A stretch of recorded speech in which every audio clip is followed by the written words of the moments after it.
appearance is about good looking. It's not. Good looking is about your genetic makeup. आपके parents कैसे थे, grandparents कैसे थे, what are your genes? But looking good is about your effort. The effort you made to present yourself, the whole package. So yes, appearance is important. It opens doors. Toolkit for able Nari. Well, हर औरत, हर लड़की able Nari, able कन्या है. But we all have those ups and downs in lives, and sometimes we don't know where to reach out to. Here is an independent image consultant. You know what is her philosophy? She firmly believes that success is achieved when passion and career come together. Her passion is to work with people in a bid to spread hope and success in an individual's life. And as an image consultant, her aim is not to add just a veneer and create clones, but to work with every individual to tap their unique inner core, polish it and bring it to the fore. Well, let's welcome Nisha Gupta, an independent image consultant. Thank you so much for that introduction. It's lovely to be here. And like you said, all of us had some point in our lives may have felt that ablaness, but all of us have the ability and are able.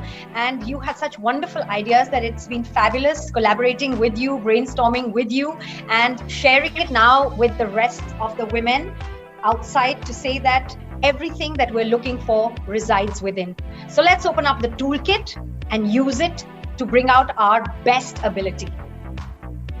So, Nisha, when it comes to toolkit, we have defined able itself as a few parameters, namely, A for appearance, B for body language and communication skills, L for learnings, and E for etiquette and ethics, right? Absolutely. You got the toolkit bang on because it encompasses everything. Great. So let's take all of this in detail one by one and start with A for appearance. So, Pudam, appearance will always be important, not just in our human appearance, but anything that we see. Because when we see something, Poonam, we buy into that person because it builds in maybe trust, maybe it builds in something like similarity, something that's comfortable. So appearances are really important. Now, a lot of people, a lot of my clients say, does that mean you're being superficial? Does that mean you're being fake? And I tell them, not at all. So if I can rewind a little bit to tell you that, when human beings in the prehistoric times used to live in caves, they would come out of their caves and they would scan the horizon to see, is there any danger? Is there a friend or a foe? Something looks friendly, something looks dangerous, and then would come in, their whole fight or flight mechanism where either they would stay because it looked something that they could overpower or that looked friendly, or they'd run. So that brain, that same instinct continues today. When I see something that looks appealing or something that I can admire, either I'm in awe of it or I want to give time to it. I might say, okay, is appearance just putting on, we talked about the vineyard, is it just putting on some nice clothes and some makeup and some jewelry and coming out there? Well, if that's the way to present yourself, yes. But there is more to it, because what you're feeling within is what you're going to project outside. Right. And एक कहावत है, जो दिखता है वो बिकता है, जो बेहतर दिखता है वो ज्यादा बिकता है. So before we sell our ideas or want to influence someone, we've got to sell ourselves in a particular way where trust is established. So yes, appearance is important. Your take on fast fashion. What we do when we work with clients is that first of all, we get to know more about the personality of that client. For women, it's a minefield because we have like hair and we have different types of clothing and we have jewelry and we have makeup and we have shoes and we have accessories. There's so much. We also get judged on a lot more. Buying into fast fashion or buying into cosmetics just because one wants to hoard or wants to copy or clone would be foolish, because when we talk about your particular personal style, you need to develop that understanding what is your personality type. Are you a extroverted personality? Are you overt? Are you covert? Are you okay in public places? Are you okay wearing certain kind of clothing? So just indiscriminately going and buying things because others have it or because you've seen it on a movie star or on a model may not look nice on you. So I would definitely tell anybody, pause, get to know yourself. And as we will discuss further on, we do not need to spend a whole lot to create many looks. So personally, I don't buy into fast fashion if we are not conscious now at this stage. We're already in the middle of a climate crisis.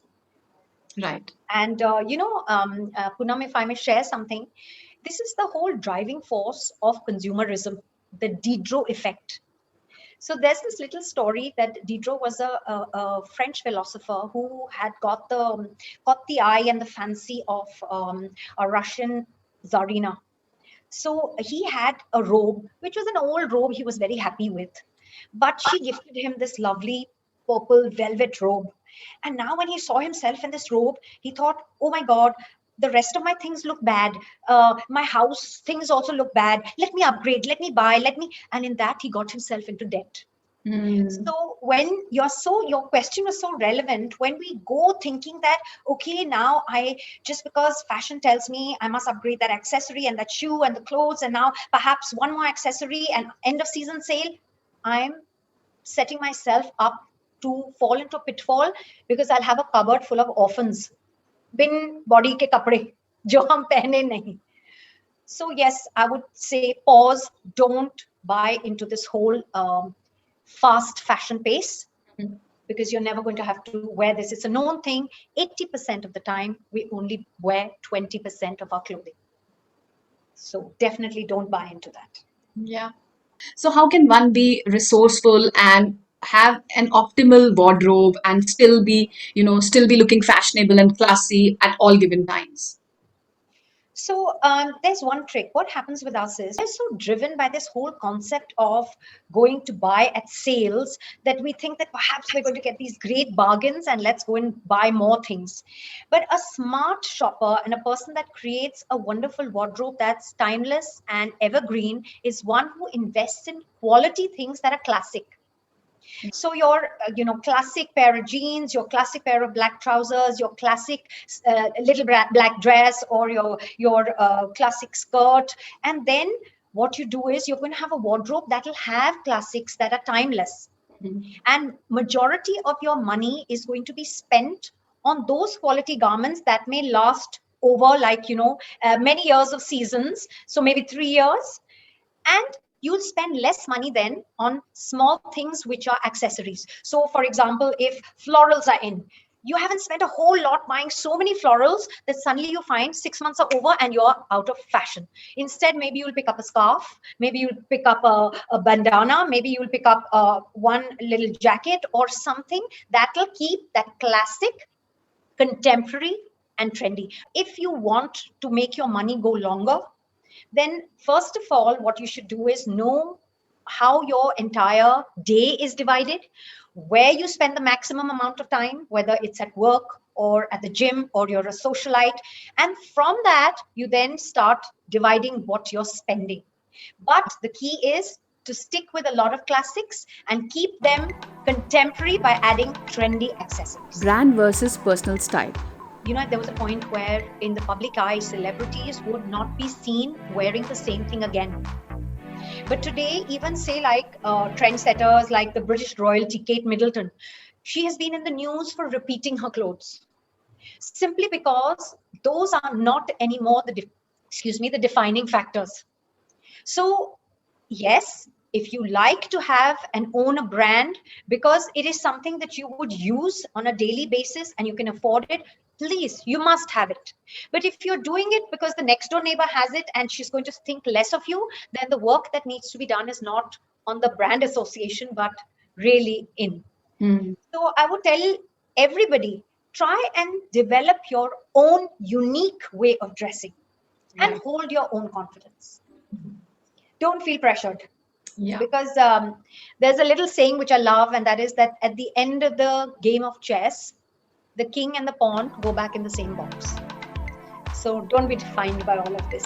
Body type or body direction. Today, in the era of, nobody can body shame. All sizes are included. Everything. It's not about having a perfect Barbie doll face and body. Everybody can wear everything. But if you are an overt personality, you will carry off everything with aplomb simply because you have the inner confidence. if you are a covert personality who would like to be stylish and smart, then make sure that the clothes that you're wearing, they complement your body direction. I'll not say body shape, Poonam, because every woman's body changes at puberty, at childbirth, at menopause. So I call it direction because it's going to keep on changing direction. To embrace it, to accept it, and dress appropriate to it so that you feel confident. To wear colors that complement your skin tone. If all of us, all women have always been driven by media given images of what a perfect body is. So if we were to stop doing that, but at the same time we all have our little niggling bits that we are worried about. It's not just the body shape, so to say, but somebody feels that, oh, they're larger at the hip and larger at the thigh and larger at the bust. So if those are your areas, instead of me trying to say no, no, no, it's all right, then the way you must use your clothing is to either enhance something that you're confident about, or then use it, if I may say, to not hide, not camouflage. So definitely your body shape, your color, your proportions. So you will know those proportions. Then, of course, your hair and your accessories. If one was to just look at all these aspects, then it doesn't matter what you wear, as long as it is authentic, it is you. You're Yeah. not trying to be someone else. It needs to be appropriate to the occasion or the role that you are embodying at that time. Because that way you'll always feel confident. You won't feel out of place. So appearance needs to be like that. When I deal with people, it is primarily about what is your shoulder, what is your, how is your rib cage. So whether it is indented in, which is like a curvy body shape, or it is outward where it's a straight body shape. So there's lots of parameters in that, and lots of little tips and tricks that can say camouflage, or make things look a little more appealing. Either you can have a monochromatic look if you wish to look taller and slimmer. If you wish to cut your height, you could change the color of your shoes so that that would cut the height. If you are, say, petite, then make sure that there are no borders at your kurta so that it looks seamless. A lot of us are wearing these kurtas with these woven kind of churidars, which are made out of lycra and leggings. I find that something that is very disturbing, because sometimes the way that that fits and the kurta over it, it doesn't look appealing at all. So make sure that you know where your kurta level ends, or then make sure that the kind of lower wear that you're wearing either is more straight and is not this hosiery kind of churidars, where the body is being cut in an odd place. Again, every bit of layer that sorry, every bit of layer that we add, it adds to formality. Yeah. So there's lots of little tips and tricks. People say, if say there's a large busted woman and she doesn't want to appear large busted, so we also look at innerwear, but we also look at things like, everybody will wear black thinking, oh, black is slimming. But if I look at a shimmery black, it's going to be advancing and it's going to reflect light. But if I look at a matte black fabric, it's going to absorb light. So when we look at these, we look at the line, we look at the shape, we look at color, we look at the patterns. Now, patterns are not just patterns of the fabric, but maybe where your top ends, or if there are buttons, or if there are, the way your lapel is, or the way your pockets are. So patterns, lengths, and of course, texture of fabric matters. So if you are a larger body type, and a curvier body type, then flowy fabrics will work. But if you're an angular body type, structured fabrics will work. Again, the weather matters in India. So there's lots of little things that one can look at. So thank you so much for this session where we cover A for appearance, and we're gonna end this episode over here only, and it's going to be continued with B for body language and communication skills. So stay tuned and keep watching Toolkit of Able Nari. Of Able Nari. See you in the next episode. Thank you, Nisha. This could be good for me. Lately I was feeling like I need a purpose.